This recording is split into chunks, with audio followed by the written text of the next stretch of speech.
do livro Vinha de Luz, pelo Espírito Emmanuel, lição 31, de ânimo forte.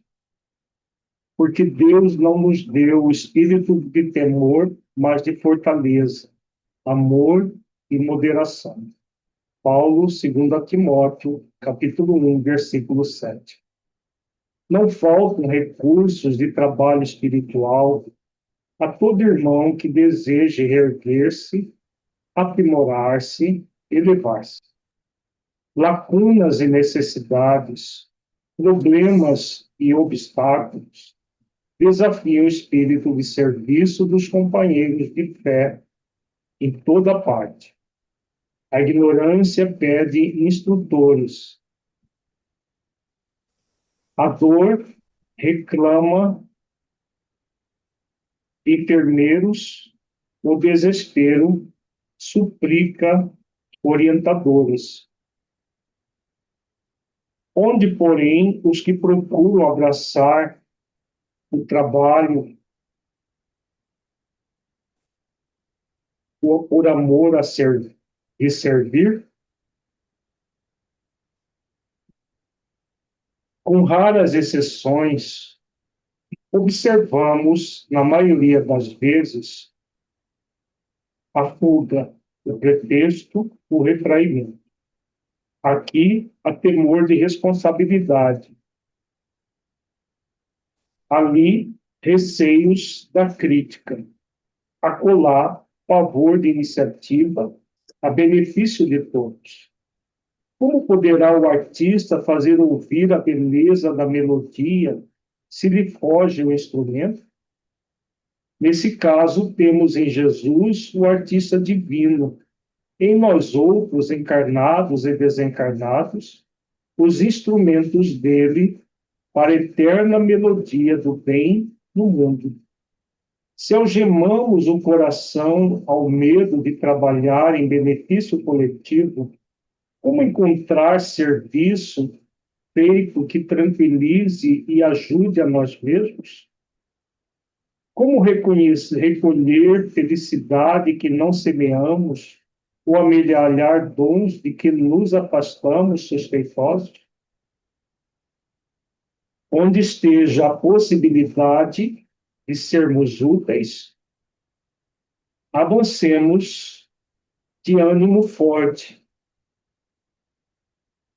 para a frente, construindo bem, ainda que defrontados pela ironia, pela frieza ou pela ingratidão, porque conforme a palavra iluminada do apóstolo aos gentios, Deus não nos deu o espírito de temor, mas de fortaleza, amor e moderação.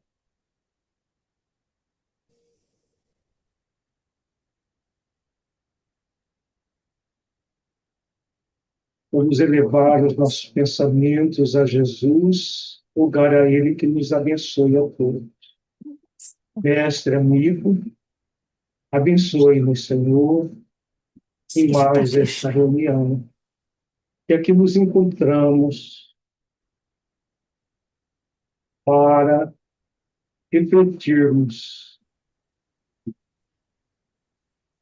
acerca dessas histórias retratadas no livro Os Mensageiros, e possamos, Senhor, utilizar dos exemplos vivos aqui refletidos para uso em nossas vidas, melhorando a nós mesmos por meio da prática das virtudes.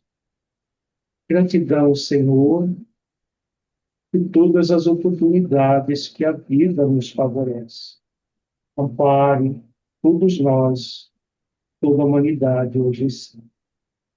Gratidão por tudo, gratidão pela vida.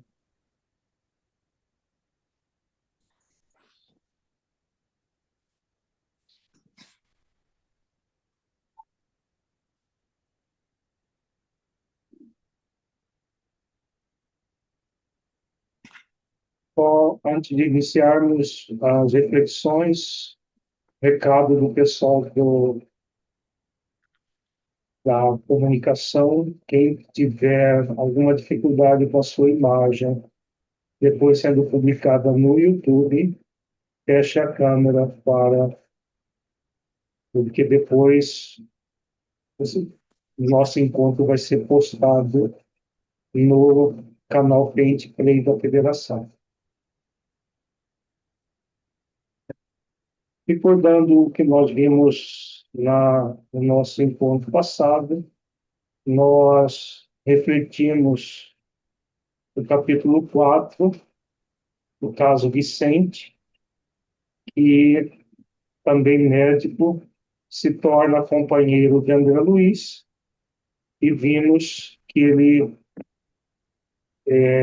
desencarnou cedo por uma trama feita pela sua ex-esposa e pelo seu irmão mais velho, que se apaixonaram e fizeram um conluio para produzir uma doença bacteriana que resultou numa septicemia, e ele veio a desencarnar, e ele fica sabendo da trama já no mundo espiritual, aquilo que tinha sido feito. E André Luiz, quando compara a sua história com a dele, percebe que a dele era muitas vezes menor, porque ele não foi assassinado. Ele foi um suicida, enquanto o Vicente foi assassinado pelo próprio irmão e sua esposa na época, para que eles pudessem se consorciar e usufruir da, da fortuna que ele havia conquistado. E como a André Luiz pergunta, né, sobre os criminosos, ele diz que eles viviam uma vida de luxo, riqueza, mas como materialistas, viviam dessa forma, sem esperar, sem pensar no futuro que os aguardava, já na dimensão espiritual. Nós refletimos que esse futuro, com certeza, não vai ser um futuro promissor, vai ser um futuro de muita dor e sofrimento, para eles repararem o mal que fizeram.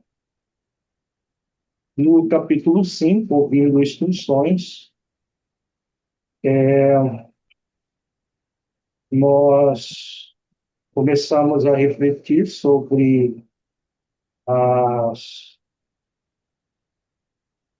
o trabalho dos médiuns, que são preparados nas várias colônias espirituais, médiuns que vão atuar nos centros espíritas, esclarecedores também das reuniões mediúnicas, que são preparados e que sofrem oposição do, dos católicos, dos protestantes, dos evangélicos. Esse texto é da década de 40 do século passado, mas permanece muito atual. As grandes dificuldades que a mediunidade tem no mundo e as dificuldades do próprio movimento espírita também, que produzem as deserções das pessoas que são preparadas e muito poucos aqueles que são eficientes no trabalho que se propõe. E iniciamos o capítulo 6, no qual Telésforo vai tecer uma série de reflexões. Nós só começamos a estudar esse capítulo, uma série de reflexões muito profundas sobre a mediunidade, a prática da mediunidade, os médiuns e todo o trabalho espiritual que é feito para esse objetivo. Então, nós vamos continuar no capítulo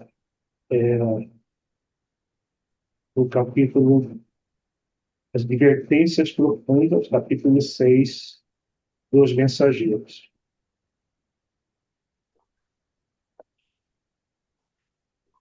Nós vamos reler a primeira parte, que começamos para fazer mais sentido para a nossa reflexão. Irmãos nossos, prosseguiu Telésforo sob o calor de sagrada inspiração. Fazem-se ouvir na terra gritos comovedores de sofrimento. Necessitamos de servidores que desejam integrar-se na escola evangélica da renúncia. Desde as primeiras tarefas do Espiritismo renovador, nosso lar tem enviado diversas turmas ao trabalho de disseminação de valores educativos.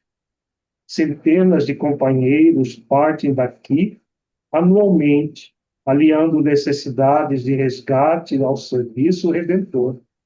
Mas ainda não conseguimos os resultados desejáveis. Alguns alcançaram resultados parciais nas tarefas a desenvolver, mas a maioria tem fracassado ruidosamente. Nossos institutos de socorro debalde movimentam medidas de assistência indispensáveis. Raríssimos conquistam algum êxito nos delicados mistérios da mediunidade e da doutrinação. Outras colônias de nossa esfera providenciam tarefas da mesma natureza, mas pouquíssimos são os que se lembram das realidades eternas no outro lado do véu. A ignorância domina a maioria das consciências encarnadas, e a ignorância é mãe das misérias, das fraquezas, dos crimes. Grandes instrutores nos fluidos da carne amedrontam-se, por sua vez, diante dos atritos humanos e se recolhem indevidamente na concepção que lhes é própria. Esquece-se de que Jesus não esperou que os homens lhe atingissem as glórias magnificentes e que, ao invés, desceu até o plano dos homens para amar, ensinar e servir. Não exigiu que as criaturas se fizessem imediatamente iguais a ele, mas fez-se como os homens para ajudá-los na subida áspera. E com profundo brilho no olhar, Telésforo acentuou depois de pequeno intervalo. Se o mestre divino adotou essa norma, que dizer das nossas obrigações de criaturas falidas, abstraindo-nos das necessidades imensas de outros grupos? Procuremos identificar as falhas existentes naqueles que nos são afins. Em derredor de nós mesmos, os laços pessoais constituem extenso campo de atividade para o testemunho. Cesse para nós outros a concepção de que a Terra é o vale tenebroso destinado a quedas lamentáveis, e agasalhemos a certeza de que a esfera carnal é uma grande oficina de trabalho redentor. Preparemo-nos para a cooperação eficiente e indispensável. Esqueçamos os erros do passado e lembremos-nos de nossas obrigações fundamentais. A causa geral dos desastres mediúnicos é a ausência da noção de responsabilidade e da recordação do dever a cumprir. Quantos de vós fostes abonados aqui por generosos benfeitores que buscam auxiliar-vos conduídos de vosso pretérito cruel? Quantos de vós partistes entusiastas, formulando enormes promessas? Entretanto, não soubesse recapitular dignamente para aprender a servir conforme os desígnios superiores do Eterno. Quando o Senhor vos enviava possibilidades materiais para o necessário, regressávais à ambição desmedida, ante o acréscimo de misericórdia do labor intensificado, agarrastes à ideia da existência cômoda. Junto às experiências afetivas, preferiste os desvios sexuais. Ao lado da família, voltastes à tirania doméstica e aos interesses da vida eterna, sobrepuseste as sugestões inferiores da preguiça e da vaidade. destes-vos, na maioria, a palavra sem responsabilidade e a indagação sem discernimento, amontoando atividades inúteis. Como médios, muitos de vós preferis a inconsciência de vós mesmos. Como doutrinadores, formuláveis conceitos para exportação, jamais para uso próprio. Aqui o Telésforo ele vai elencar uma série de situações que têm acontecido no movimento espírita para que impede o sucesso do trabalho feito no mundo espiritual. Primeiro ele fala do abono que generosos benfeitores que buscaram auxiliar-vos conduídos do vosso pretérito cruel. No livro Dias Felizes, o Espírito Honório ele nos oferece uma mensagem muito interessante chamada Contratos Espirituais. E ele fala dos benfeitores espirituais que avalizam, né, que colocam toda a sua evolução para nos auxiliar, avalizam a nossa reencarnação, assinando junto conosco um contrato espiritual que nós assinamos antes de encarnar. E como ele diz aqui, conduídos de vosso pretérito cruel, visando o nosso próprio benefício, e quando nós chegamos aqui, acontece isso que ele diz aqui. Partimos entusiasmados, formulando enormes promessas. Mas quando chegamos aqui, o que fala mais alto é o que ele coloca aqui. A preguiça, a vaidade, o desejo de uma existência cômoda,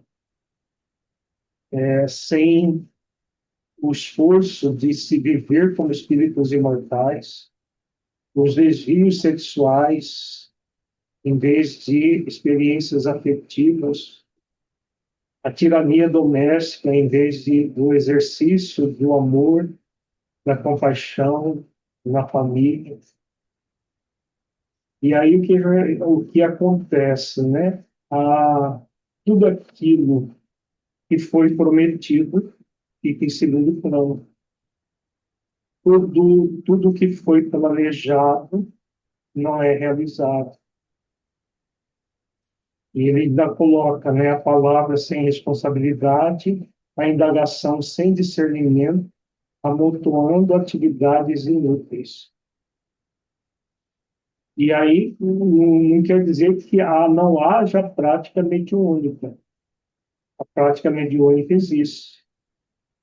O processo de doutrinação existe, só que com resultados muito aquém daquilo que foi planejado. Na maioria das vezes, as pessoas mergulham em processo de mistificação e não de uso adequado da própria mediunidade. Porque o processo de mistificação, a mediunidade está sendo exercida. Agora, como ela está sendo exercida, é o problema. Por isso que ele fala aqui da ausência de discernimento, né? A pessoa pratica a mediunidade, mas não faz reflexão sobre a produção mediúnica e para discernir aquilo que é realmente positivo daquilo que não é. E aí ele coloca aqui, que resultado atingimos? Grandes massas batem as pontes do espiritismo sagrado. Isso já na década de 40, hoje é mais ainda. Não só no propósito de lhe mancharem as armas. Não são procuradores do reino de Deus os que lhe forçam desse modo as portas, e sim caçadores dos interesses pessoais. São os sequiosos da facilidade, os amigos do menor esforço, os preguiçosos e delinquentes em todas as situações, que desejam ouvir os espíritos desencarnados, receosos da acusação que lhes dirige a própria consciência. O fel da dúvida invade o bálsamo da fé, nos corações bem intencionados. A sede de proteção indevida azorraga os seguidores da ociosidade. A ignorância e a maldade entregam-se às manifestações inferiores da magia negra. Então, o resultado é exatamente esse, né? Vejamos que isso aqui ele proferiu na década de 40 do século passado, mas continua muito atual. Grandes massas batem as pontes do espiritismo sagrado, não só no propósito, tão só no propósito de manchar as artes. Em vez de trabalhar em prol do Cristo, da, da doutrina espírita, atuam em detrimento da doutrina. Então, ele coloca aqui, né? Amigos do menor esforço. Hoje, nem menor esforço. Tem gente que tem nenhum esforço. Então, aquele desejo de nem o menor, mínimo. Não quer nem o mínimo esforço. Tudo aquilo a pessoa só se propõe a receber. Poucos aqueles que estão no movimento para dar. E a preguiça, o indiscernimento, né, a ausência de reflexão acaba gerando esses problemas que ele elenca aqui. O fel da dúvida invade o bálsamo da fé nos corações bem intencionados. A sede de proteção devida azorraga os seguidores da ociosidade. A ignorância e a maldade entregam-se às manifestações inferiores da magia negra. O uso da mediunidade para o mal e não para o bem. Quando um grupo mediúnico, e temos muitos grupos mediúnicos, totalmente fascinados, não estão fazendo atividades de magia negra, mas também não fazem, não realizam o bem no limite das nossas forças, como é a proposta. Alguma reflexão, perguntas, pessoal? Tenho sim, Alírio. Boa noite a todos. Alírio, no início, ele falou sobre o catolicismo, sobre os evangélicos, e aqui ele vem relatando sobre essa conduta pela qual é inerente só aos espíritas ou à humanidade que vem nesse propósito da sua encarnação. Porque sendo o católico e o evangélico, já vem com esse entendimento aqui, Então, Alírio? ele está falando de quem é preparado para o movimento espírita, Ah, certo. para as Perfeito. atividades mediúnicas nos centros, porque no catolicismo não tem nada disso. Nos pentecostais, que são evangélicos, eles ainda têm a chamada manifestação do Espírito Santo. Mas como existe na doutrina espírita, não existe a mediunidade da forma como é para ser dentro do movimento espírita. Então, o que está acontecendo? No mundo espiritual, a preparação é ininterrupta. Como nós vimos, são centenas de trabalhadores, tanto na mediunidade quanto no esclarecimento, que são preparados todos os anos para reencarnar e fazerem todo o trabalho que deveria estar muito mais adiantado. Se todos fizessem aquilo que prometeram, como ele mesmo diz, né? Partem entusiasta formulando enormes promessas. E quando chega aqui, as promessas não são cumpridas. Seria o Faz consolador um da última hora. julgamento junto com os benfeitores, mas não, não realiza o que foi planejado. Seria o consolador da última hora, né? Sim, o trabalhador de última hora dentro do Consolador. Esse consolador. Se tudo que tem sido planejado desde o advento da doutrina espírita tivesse sendo efetivado, o movimento espírita estaria completamente diferente do que ele é hoje. Hoje ele ainda é focado no mediunismo, no intelectualismo e no assistencialismo. Centros inteiros focados em assistencialismo, outros focados no intelectualismo, outros focados no mediunismo e vários focados nos três simultaneamente. Trabalho efetivo de amadurecimento, de solidez moral, para termos um trabalho espiritual divulgo, não é realizado.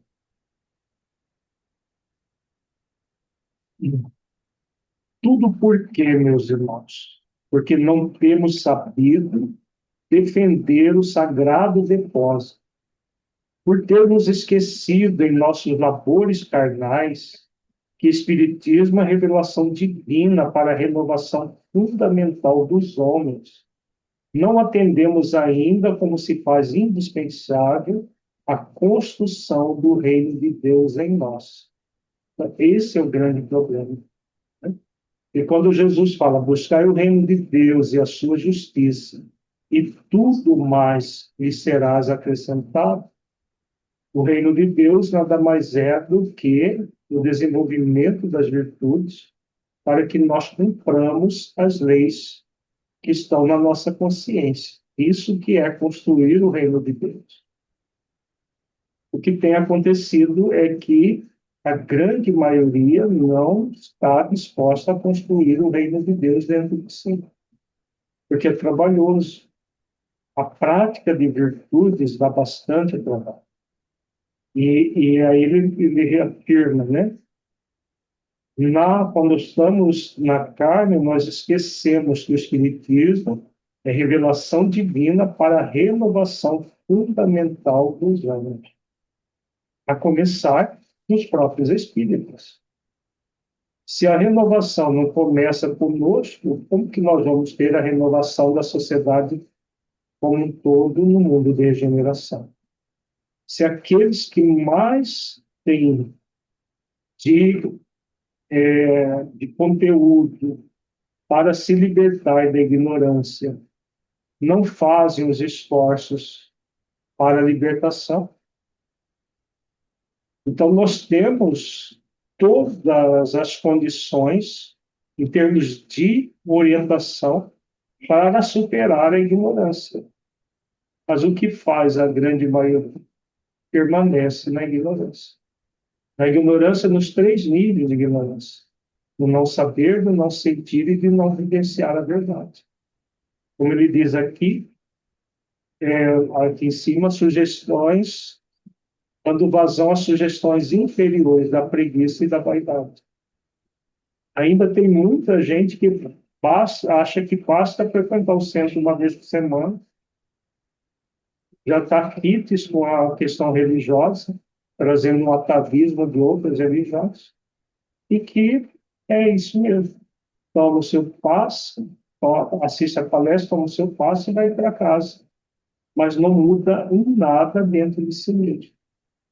Como se o processo fosse esse, a proposta fosse essa. É igual o católico, que vai na missa, comunga, toma a hóstia, vai para casa e vive a vida comum. O evangélico que vai no culto uma vez por semana e está aqui, paga o seu dízimo, está resolvido. No movimento espírita, que deveria ser diferente, as práticas continuam sendo semelhantes das de outras religiões.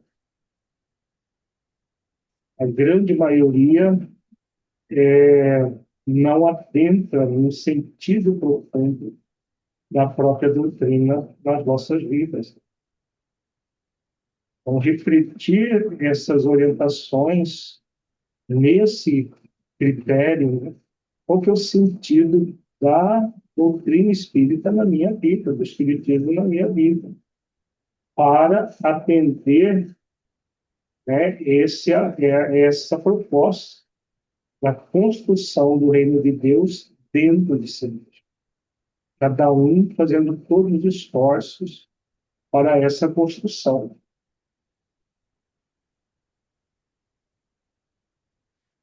Contudo, não abandonemos nossos deveres em meio à tarefa.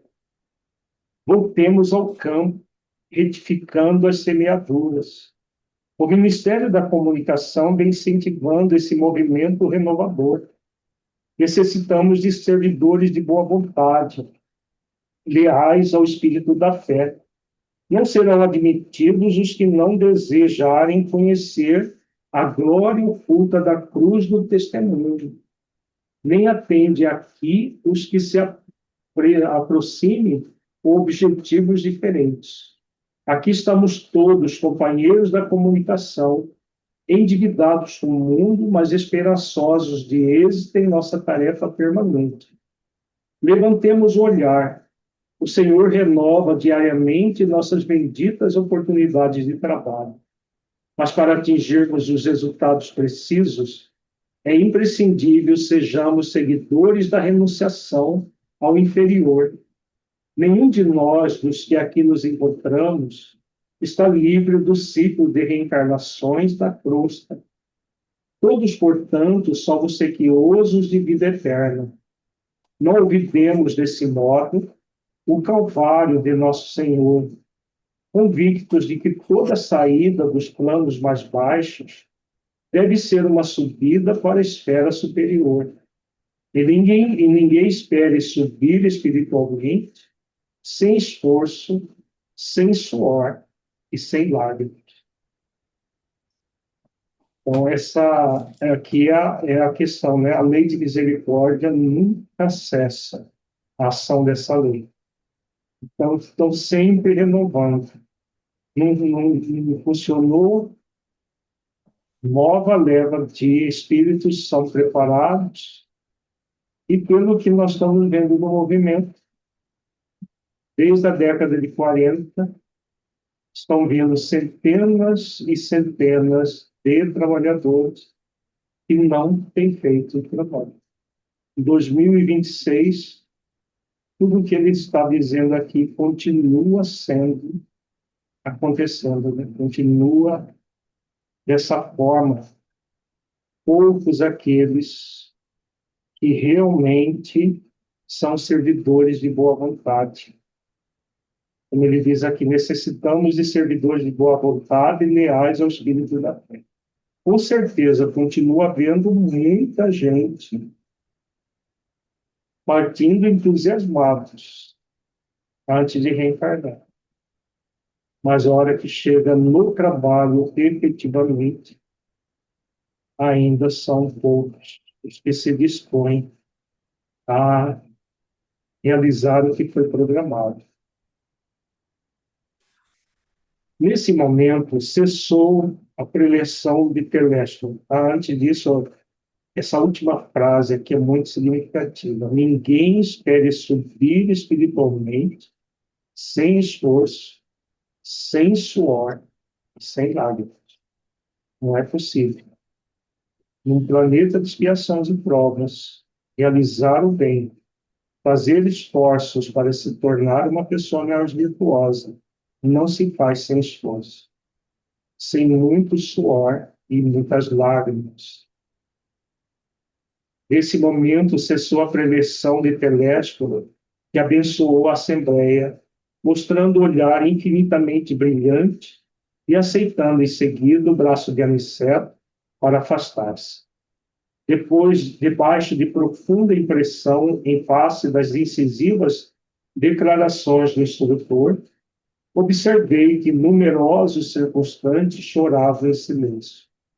Ao meu olhar interrogativo, Vicente explicou: são servidores fracassados.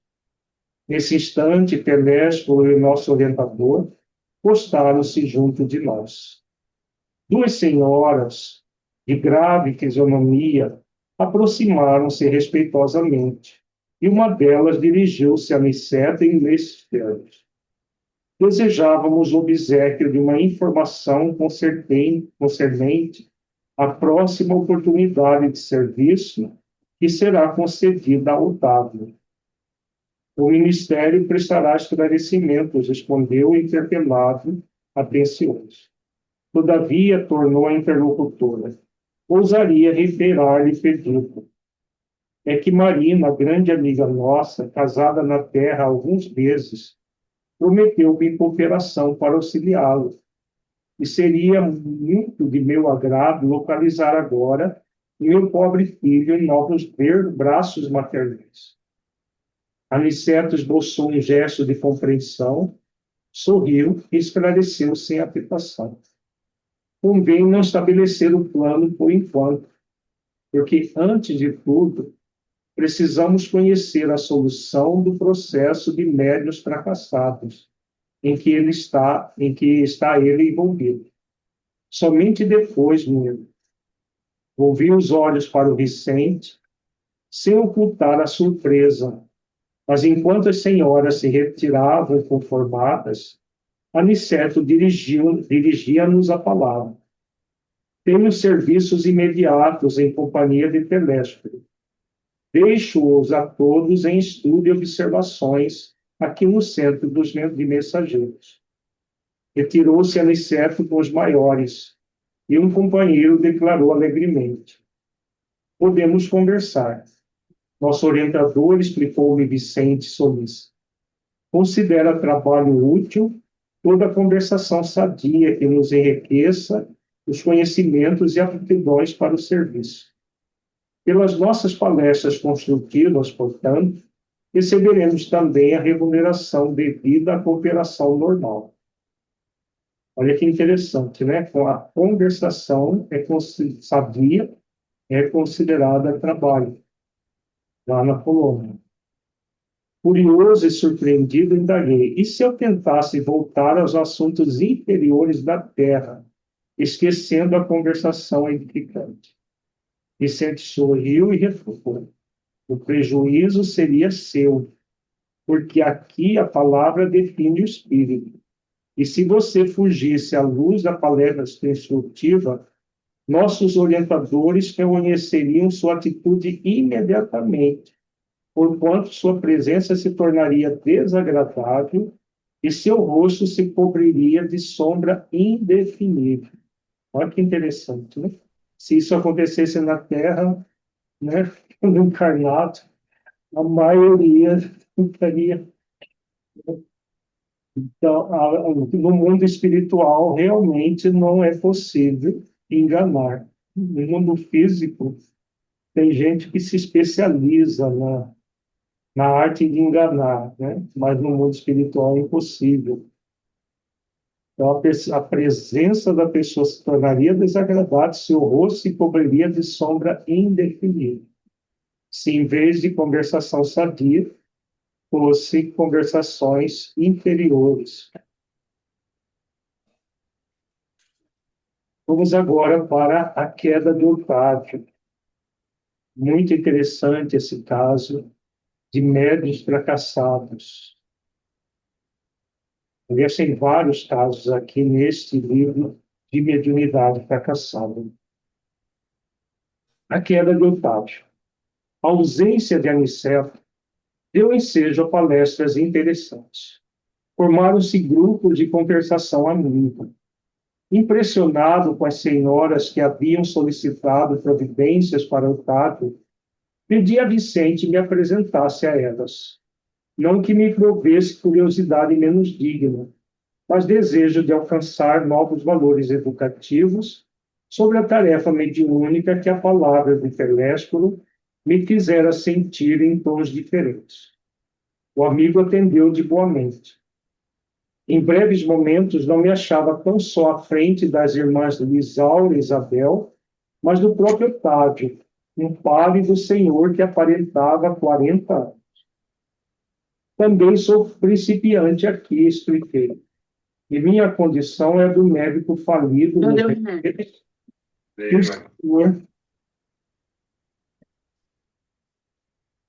do médico falido nos deveres que o Senhor lhe confiou. Otávio sorriu e respondeu: possivelmente o meu amigo terá a seu favor o fato de haver ignorado as verdades eternas do mundo. O mesmo não ocorre comigo, Aidinho. Não desconhecia o roteiro certo que o Pai me designava para as lutas na terra. Não possuía títulos oficializados de competência. Entretanto, dispunha de considerável cultura evangélica, coisa que para a vida eterna é de maior importância que a cultura intelectual, simplesmente considerada. Tive amigos generosos do plano superior que se faziam visíveis aos meus olhos, recebi mensagens repletas de amor e sabedoria. E, no entanto, caí mesmo assim, obedecendo à imprevidência e à vaidade. Aqui o Otávio já fala o que aconteceu com ele, né? Então, ele tinha um conhecimento, como ele diz, considerável, cultura evangélica, ele era vidente, via os espíritos, recebia mensagens repletas de amor e sabedoria, mas de forma imprevidente, devido à vaidade, ele faliu. Vamos ver a falência dele, o que aconteceu. As observações de Otávio impressionavam-me vivamente. Quando no mundo eu não tivera contato especial com as escolas espiritistas, experimentava certa dificuldade para compreender tudo quanto ele desejava dizer. Ignorava a extensão das responsabilidades mediúnicas responsáveis.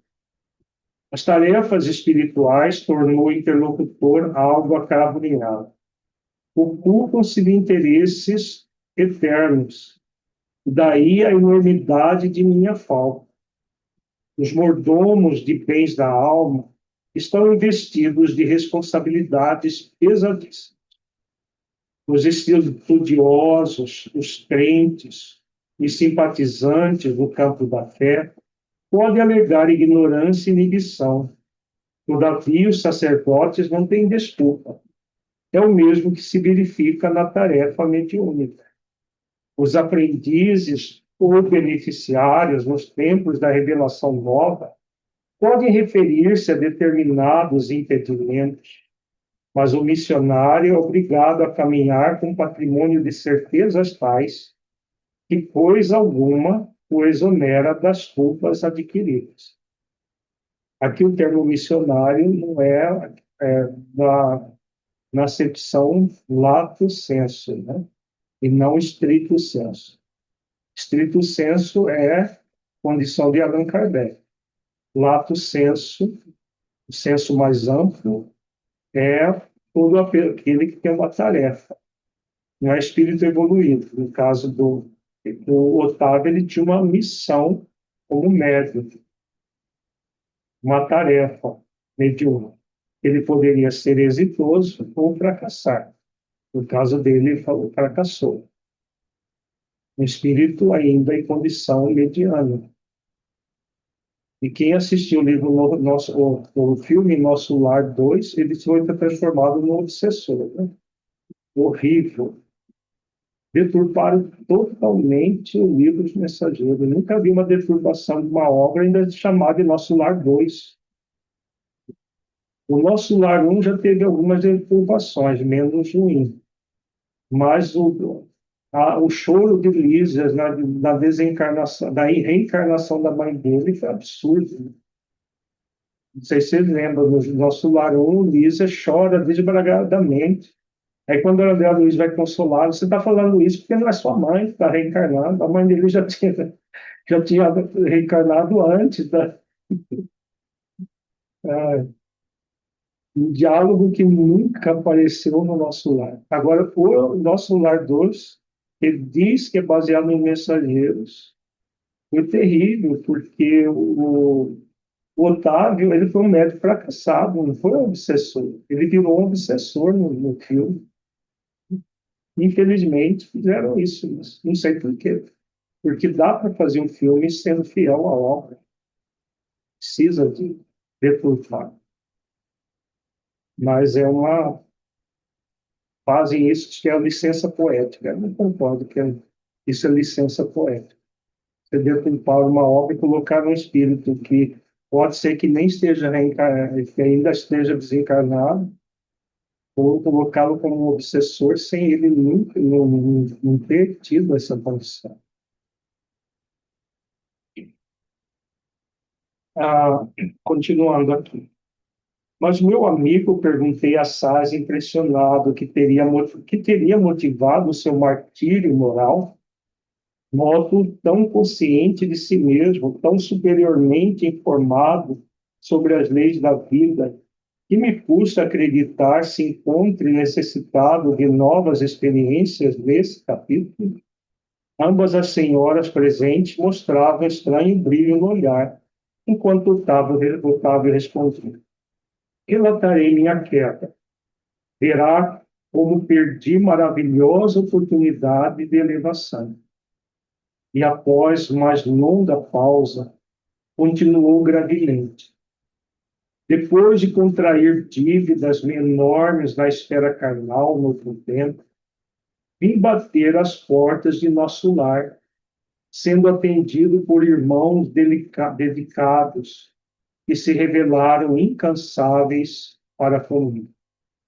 Preparei-me, então, durante 30 anos consecutivos para voltar à terra em tarefa mediúnica, desejoso de saldar minhas contas e levar-me alguma coisa.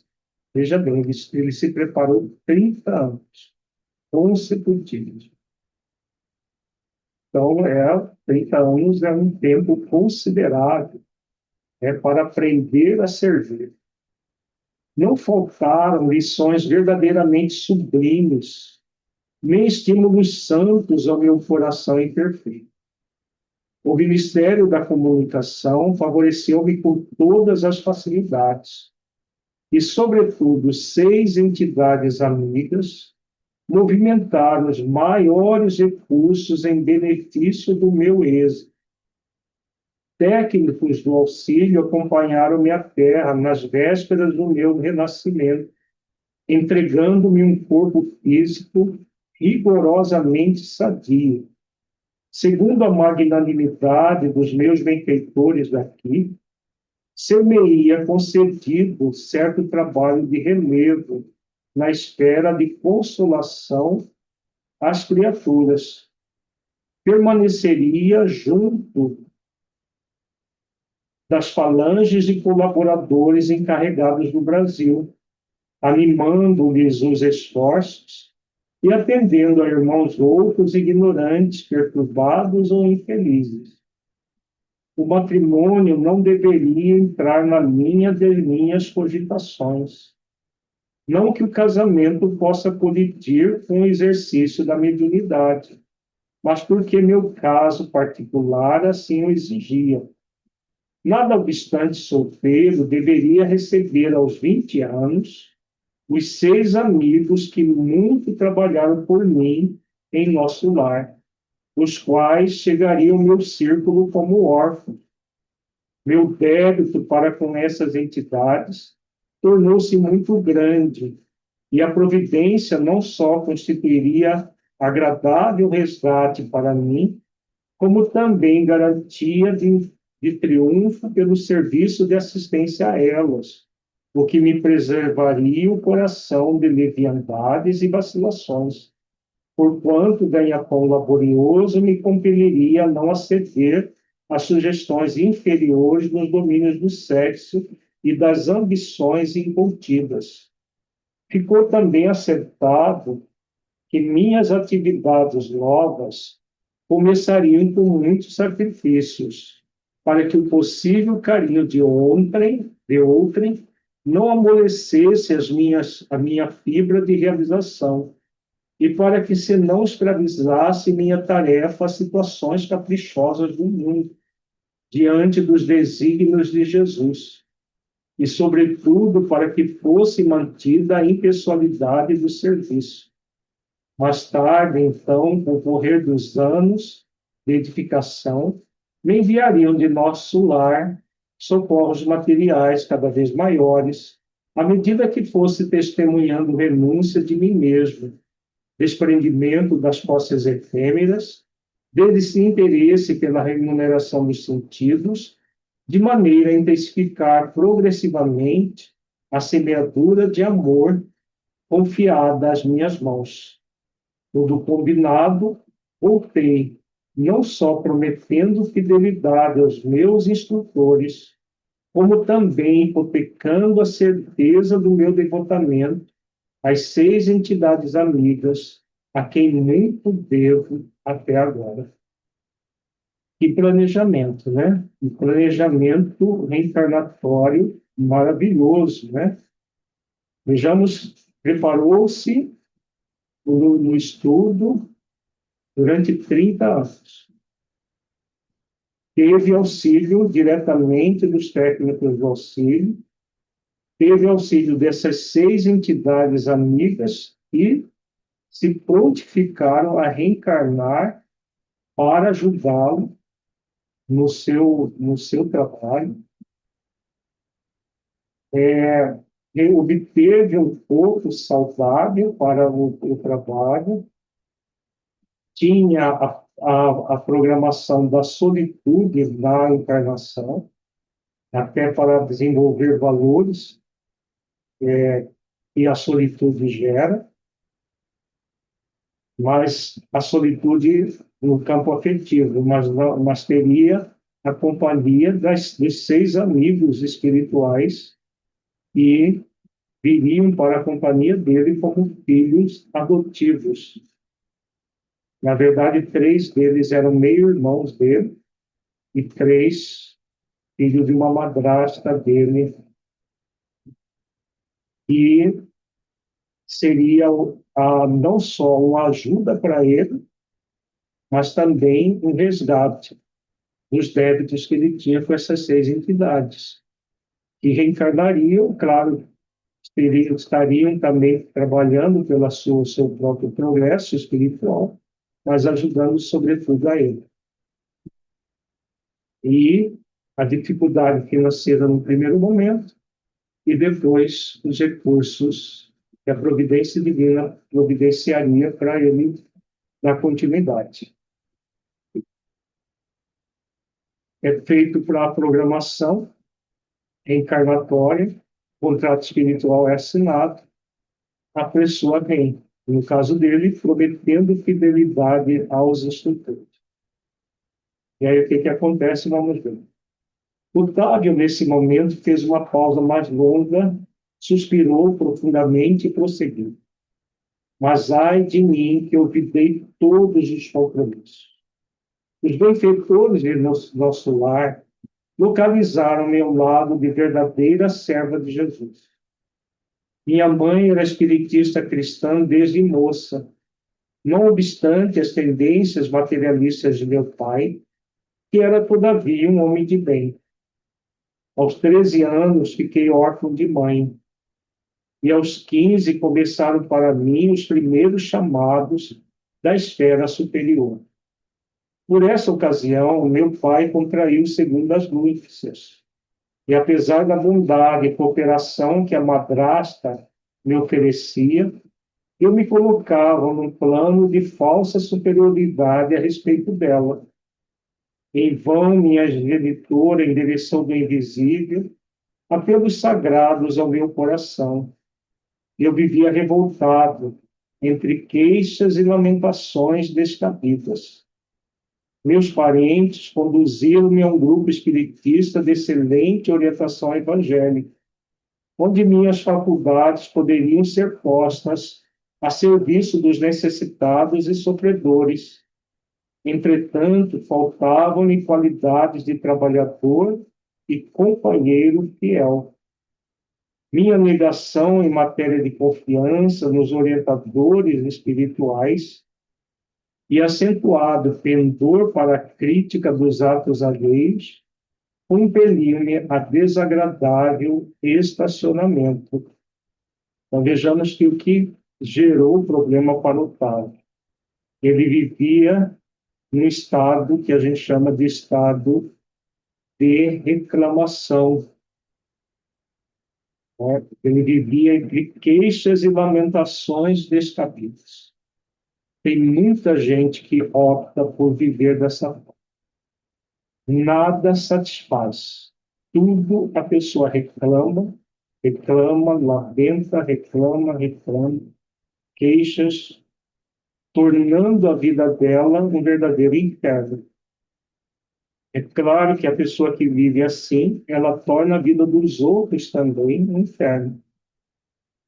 Que a outra pessoa entrar no mesmo movimento. Vejamos que ele, devido a esse estado de reclamação, ele se via superior à madrasta, apesar dela o auxiliar em tudo, ele age de uma forma pretensamente superior, como ele diz aqui, todo aquele que vive no estado de reclamação, ele se especializa em criticar os atos dos outros. Porque a pessoa reclama, porque como se ela fosse perfeita, o mundo dela interior é perfeito, o problema está nos outros, o problema está no mundo, o problema está fora dela. Então, o que ele faz? Né? Ele critica, né, o acentuado pendor para a crítica dos atos alheios, compelindo-me a desagradável estacionamento. Então, toda pessoa que vive nesse estado de reclamação, em vez de viver no estado de gratidão, em que ela foca no aprendizado que a vida oferece em todas as situações, pessoa que vive assim, ela vive reclamando, criticando os demais e estaciona. A pessoa não tem como evoluir, né, porque ninguém é retrograda, mas a pessoa não ascende na escala evolutiva. Os beneméritos amigos do invisível estimulavam-me ao serviço, mas eu duvidava deles com a minha vaidade doentia. Esse estado de reclamação leva à dúvida, leva à desconsideração tudo que a pessoa recebe, inclusive do plano invisível, dos benfeitores.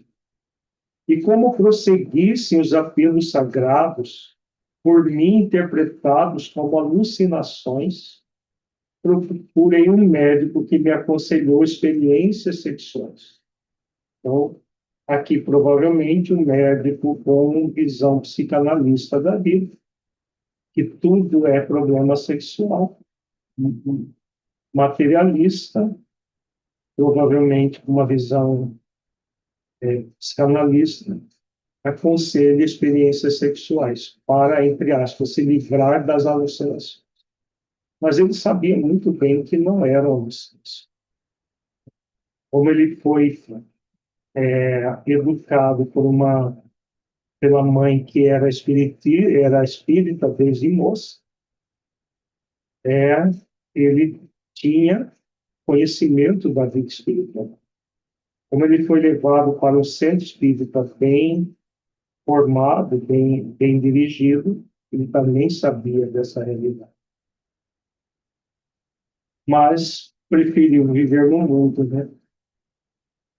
Completar, então, 19 anos e entreguei-me desenfreadamente ao abuso de faculdades sublimes, já que o problema é alucinação, é falta de sexo, uniu fome com a vontade de comer. Provavelmente ele já estava desejoso disso, aí, com a fala do médico, ele se entregou totalmente à prática do sexo sem freio, né? Sem respeito. Desejava conciliar a força, o prazer delituoso e o dever espiritual. aliando-me cada vez mais dos ensinos evangélicos que os amigos da esfera superior nos ministravam.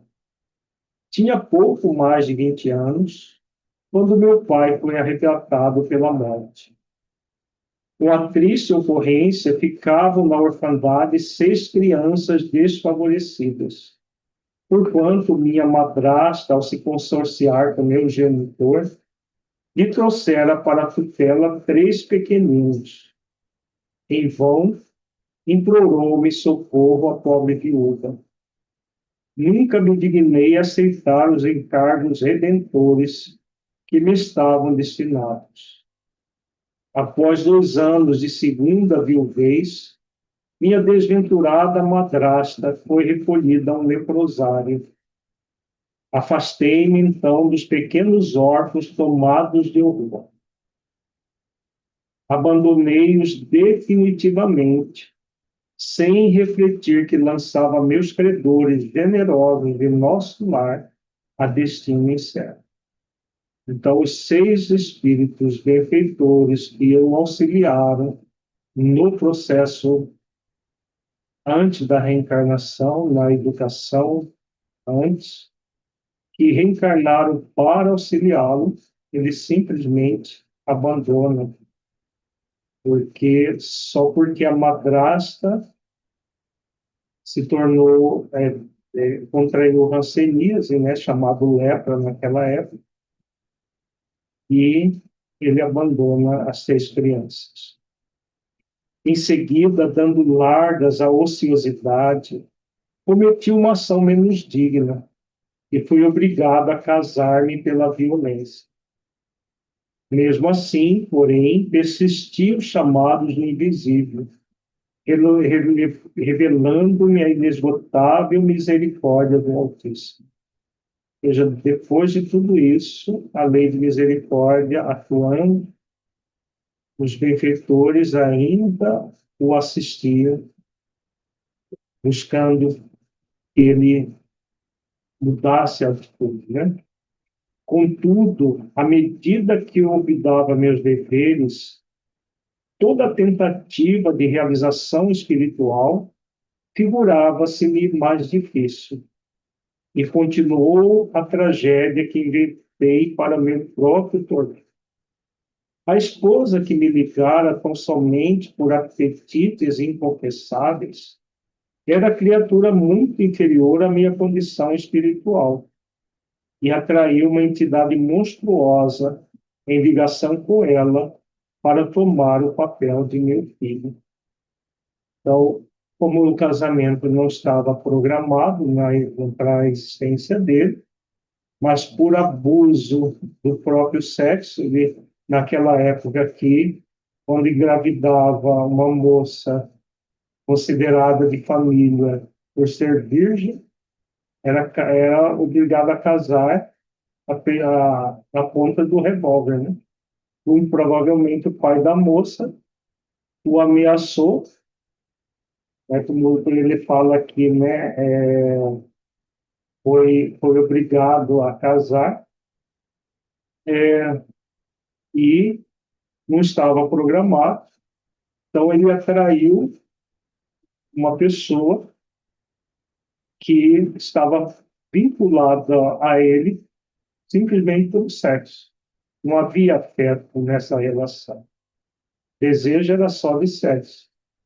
Como ele não tinha nenhum espírito programado para ser filho dele, biológico, mas apenas as 6 entidades, né, os 6 espíritos que o auxiliaram em nosso lar, na condição não de filhos biológicos, mas de filhos adotivos, e que aconteceu? O próprio obsessor dela reencarna, né, ele apenas emprestou o espermatozoide para esse espírito reencarnar.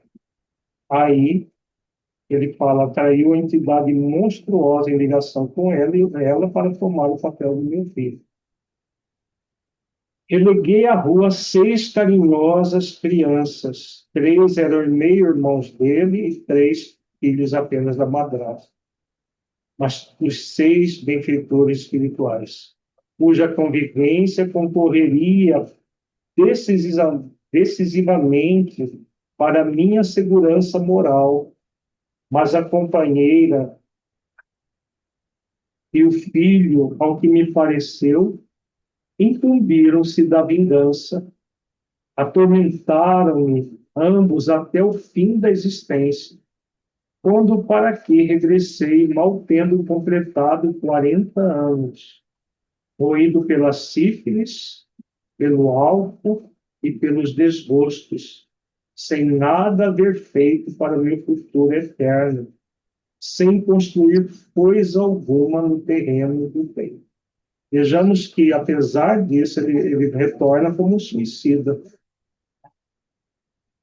mas ele volta para nosso lar. Cada caso é um caso. Mas provavelmente foi por causa da mãe, dos créditos da mãe. Apesar da mãe da Andréa Luiz também ter crédito, ele retornou. Não sei se ele passou pelo umbral, que não consta aqui, né? Mas ele fala, retornei para aqui. Né? Para aqui regressei. Ele está falando da colônia Nosso Lar.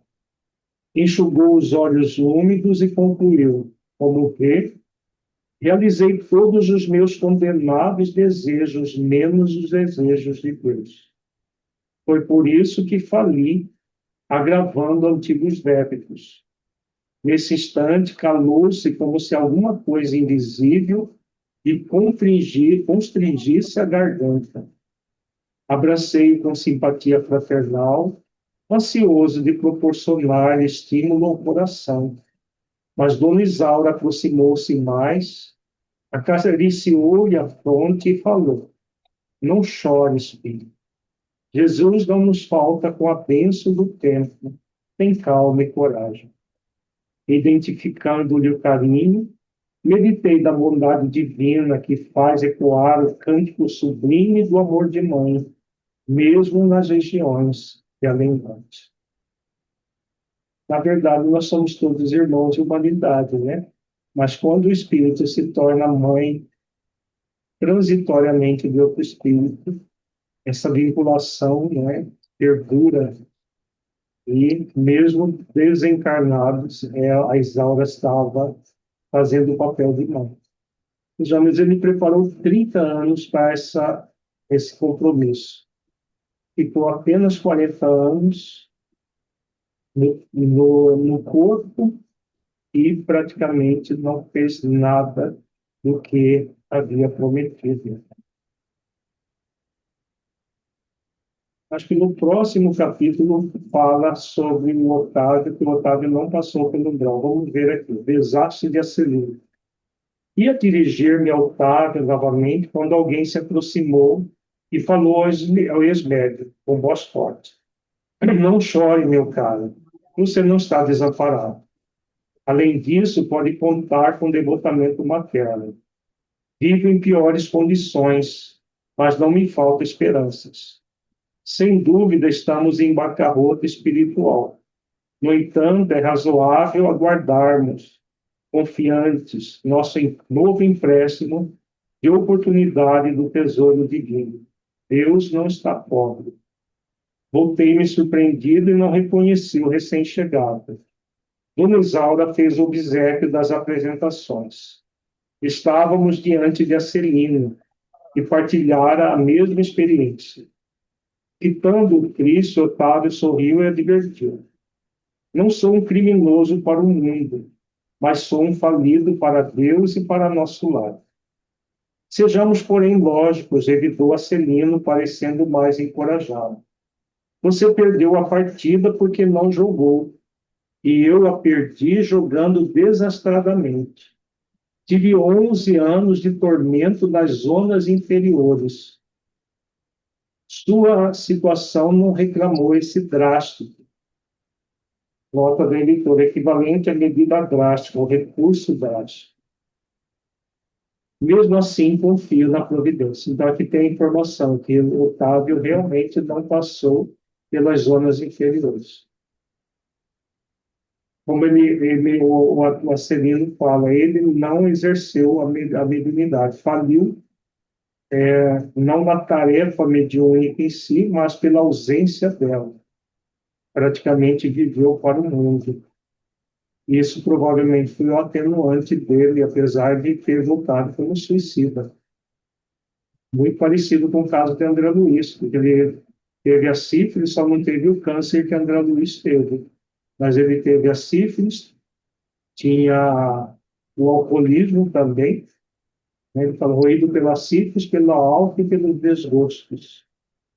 Ele regressou mal tendo completado 40 anos.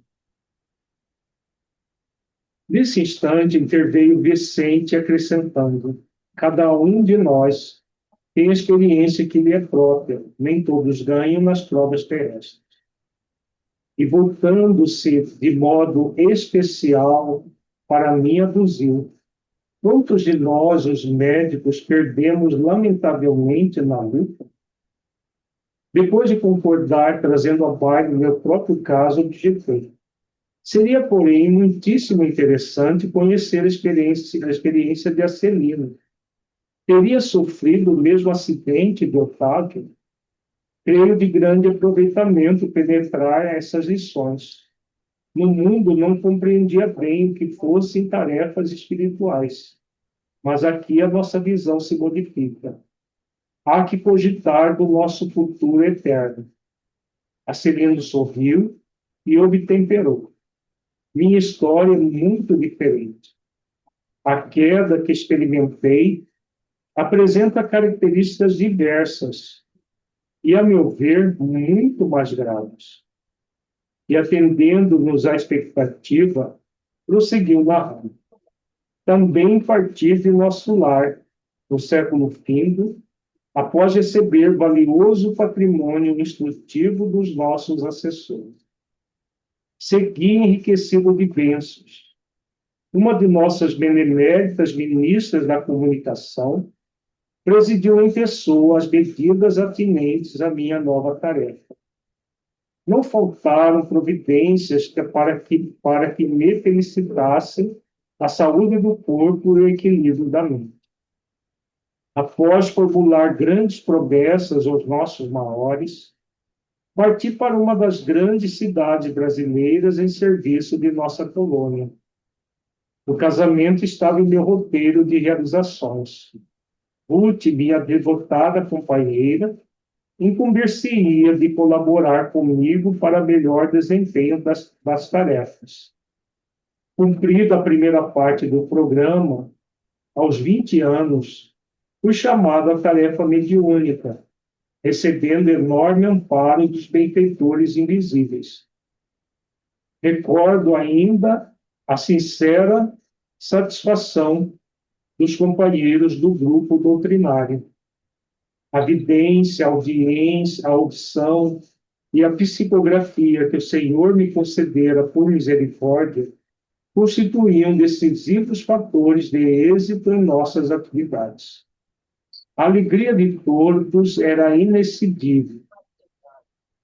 Entretanto, apesar das lições maravilhosas de amor evangélico, inclinei-me a transformar minhas faculdades em fonte de renda material. Não me dispus a esperar pelos abundantes recursos que o Senhor me enviaria mais tarde. Após meus testemunhos do trabalho, e provoquei eu mesmo a solução dos problemas lucrativos. Não era meu serviço igual a outros? Não recebiam os sacerdotes católicos romanos a remuneração de trabalhos espirituais e religiosos? Se todos pagávamos por serviços ao corpo, que razões haveria para fugir ao pagamento por serviços à alma? Amigos inconscientes do caráter sagrado da fé aprovavam minhas conclusões egoísticas. Admitíamos que, no fundo, o trabalho essencial era dos desencarnados, mas também havia colaboração minha, pessoal, como intermediário, pelo que devia ser justa a retribuição. Debalde movimentaram-se os amigos espirituais aconselhando-me o melhor caminho. Em vão, companheiros encarnados chamavam-me a esclarecimento oportuno. Agarrei-me ao interesse inferior e fixei meu ponto de vista. Ficaria definitivamente por conta dos consulentes. Arbitrei o preço das consultas, com bonificações especiais aos pobres e desvalidos da sorte, e meu consultório encheu-se de gente. Interesse enorme foi despertado entre os que desejavam melhoras físicas e solução de negócios materiais. Grande número de famílias abastadas tomou-me por consultor habitual para todos os problemas da vida. As lições de espiritualidade superior, a confraternização amiga, o serviço redentor do Evangelho e as preleções dos emissários divinos ficaram à distância. Não mais a escola da virtude, do amor fraternal, da edificação superior, e sim a concorrência comercial, as ligações humanas, legais ou criminosas, os caprichos apaixonados, os casos de polícia e todo um cortejo de misérias da humanidade em suas experiências menos dignas. Transformara-se completamente a paisagem espiritual que me rodeava. A força de me cercar de pessoas criminosas por questões de ganho sistemático, as baixas correntes mentais dos inquietos clientes encarceraram em sombria cadeia psíquica. Cheguei ao crime de zombar do Evangelho de Nosso Senhor Jesus, esquecido de que os negócios delituosos dos homens de consciência viciada contam igualmente com entidades perniciosas que se interessam por eles nos planos invisíveis, e transformei a mediunidade em fonte de palpites materiais e baixos abusos. Vejamos que é pior mesmo do que o caso do Otávio. Né? Otávio não realizou atividades mediúnicas. O Acelino realizou de uma forma totalmente deturpada. Iniciou bem, mas a ambição, a usura falou mais alto. O dinheiro, veja que ele fala, né? O consultório dele encheu, porque não faltam pessoas querendo, desejando, né?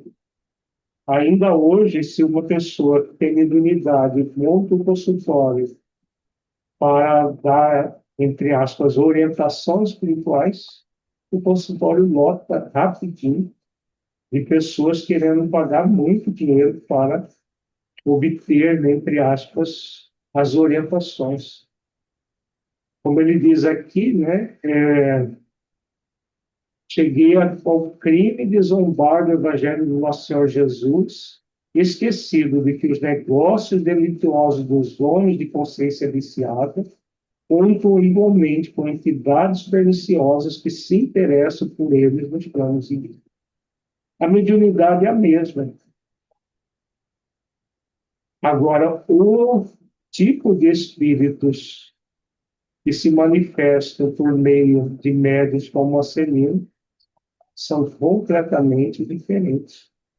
São espíritos perniciosos.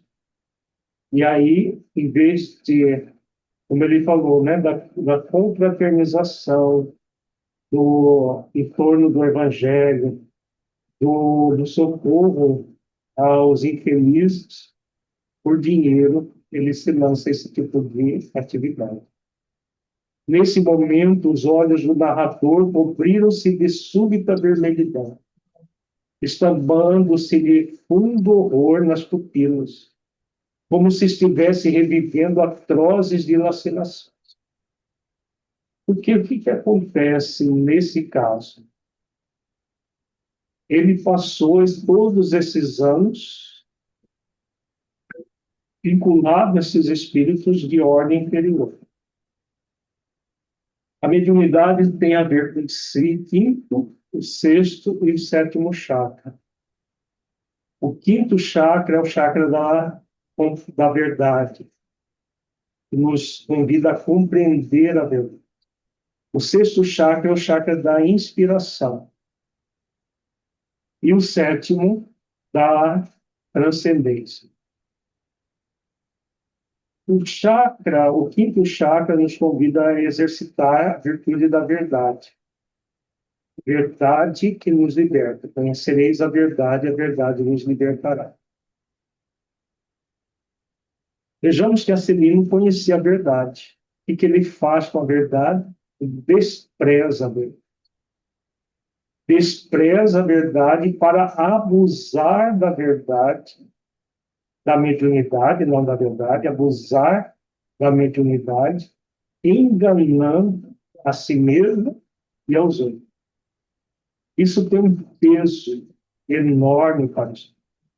E não é só moral, é energético no perispírito e que afeta o corpo físico e afeta principalmente o perispírito. O quinto chakra da inspiração, a inspiração está ligada aos benfeitores espirituais e à própria essência divina que nós somos. Mas quando ele conecta com essas entidades perniciosas, elas não intuem, elas intrometem. É uma intromissão. Porque não passa pelo crivo do discernimento, da reflexão e do discernimento, que são as duas virtudes que equilibram o quinto chakra. Então, ele nem reflete, nem discerne a verdade, aquilo que é real. Ele simplesmente passa aquilo que os espíritos intrometidos, né, eram entidades ociosas, perturbadoras, obsessoras dos próprios consulentes dele próprio e dos consulentes. O sétimo chakra, que no topo da cabeça, ele está ligado, o quinto chakra está ligado à glândula hipófise e toda a parte mais básica do cérebro, o sistema límbico, toda essa região do cérebro. O sétimo chakra está ligado ao córtex cerebral, a parte mais nobre do chakra do corpo. Então, quando o espírito ele se coloca nessa condição Ali, enganadora, só uma coisa. Você falou que não, é quinto, sexto chakra, né? quinto, sexto e o Sexto, sétimo. Aqui é o sexto, eu falei quinto, não era. Quinto é da garganta. Aqui é o sexto chakra, que é o da intuição. A intuição vem dos benfeitores e da própria essência divina, quando nós refletimos e passamos pelo crivo da razão, do discernimento, aquilo que nós sabemos, que nós recebemos. Já a intromissão, não. A intromissão vem, os espíritos se intrometem com o objetivo de enganar. E o sétimo chakra da transcendência, ele é responsável pelo corte cerebral. Então, quando ele enganava as pessoas, ele estava destrambelhando de uma forma muito grave os três chakras superiores. Por isso acontece esse fenômeno que André Luiz ele percebe aqui. Nesse momento, os olhos do narrador cobriram-se de súbita vermelhidão, estampando-se-lhe fundo horror nas pupilas, como se estivesse revivendo atrozes dilacerações. Porque é exatamente isso que acontece. Ele fica revivendo todo o processo enganador, porque a função, o cérebro existe no corpo físico e no corpo sutil também.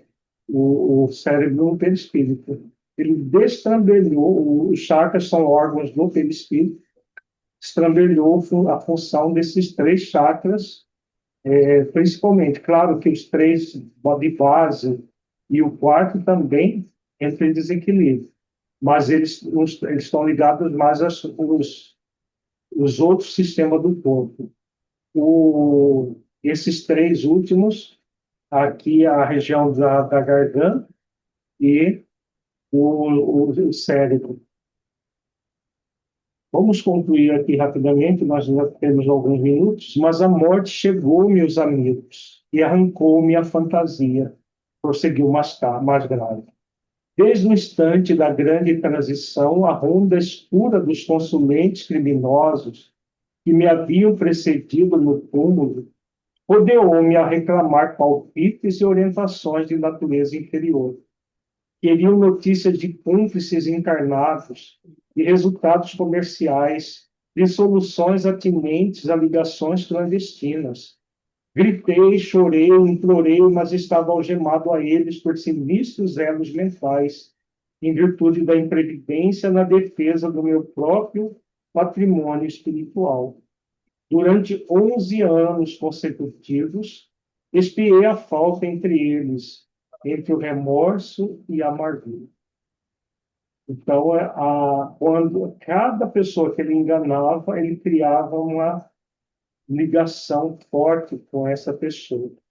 Então, os espíritos usavam ele, a mediunidade dele, para enganar e eles no auto-engano nesse processo. Então, há uma conexão energética. E aí o remorso ainda agrava mais a situação, porque o remorso é uma culpa intensificada, formada de auto-julgamento, autocondenação e autopunição. Então, os espíritos enganados queriam puni-lo e ele queria se punir. Aí fecha o circuito. Marcelino calou-se, parecendo mais comovido, em vista das lágrimas abundantes. Fundamente sensibilizado, Vicente considerou: que é isso? Não se atormente assim.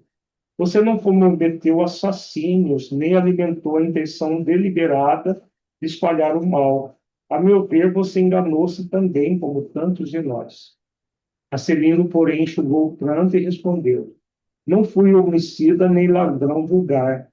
Não mantive o propósito íntimo de ferir ninguém, nem desrespeitei alheios lares, mas indo aos círculos carnais para servir as criaturas de Deus, nossos irmãos, auxiliando-os no crescimento espiritual com Jesus, apenas fiz viciados da crença religiosa e delinquentes ocultos, mutilados da fé e aleijados do pensamento. Não tenho desculpas porque estava esclarecido. Não tenho perdão porque não me faltou assistência divina. E depois de longa pausa, concluiu gravemente: pode avaliar a extensão da minha culpa? Então, vejamos que ele estava focado na culpa e no processo de autopunição. Enquanto ele não se perdoar, porque quando ele diz aqui não tenho perdão, não há pessoa que não tenha perdão. Porque o perdão não é uma anulação daquilo que fez. O perdão é uma reparação do erro cometido. Com certeza, o erro dele foi muito grave. Mas há perdão, sim. Há possibilidade de reparação. Enquanto ele não resolver essa questão, ele vai continuar com os distúrbios psíquicos que o acompanhavam. Então, como isso foi na década de 40, provavelmente, se ele continuar desencarnado, ele já deve ter reparado ou reencarnado, né, para reparar os débitos. Não quer dizer que a pessoa que reencarna para reparar consiga também, né, sendo todo esse esforço que nós estamos estudando. Terezinha, você faz a prece agradecendo por nós?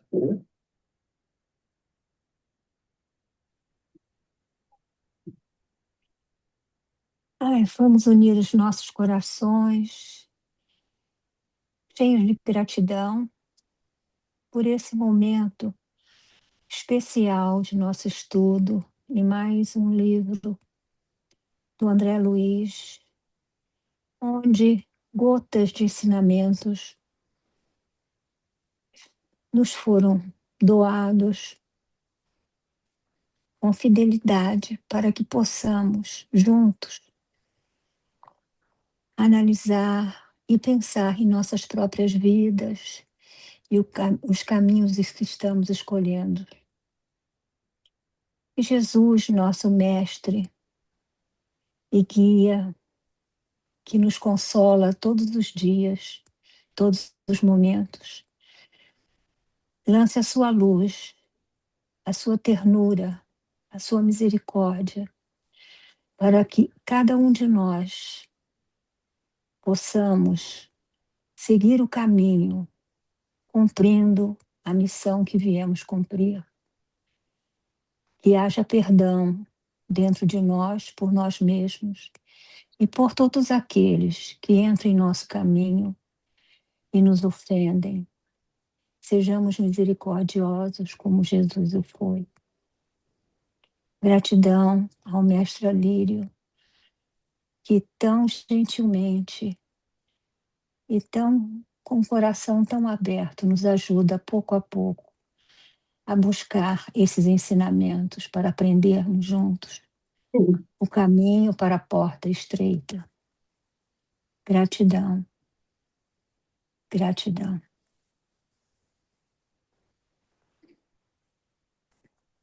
Uma boa noite para todos nós, muita Boa paz noite. e até semana que vem. Boa noite.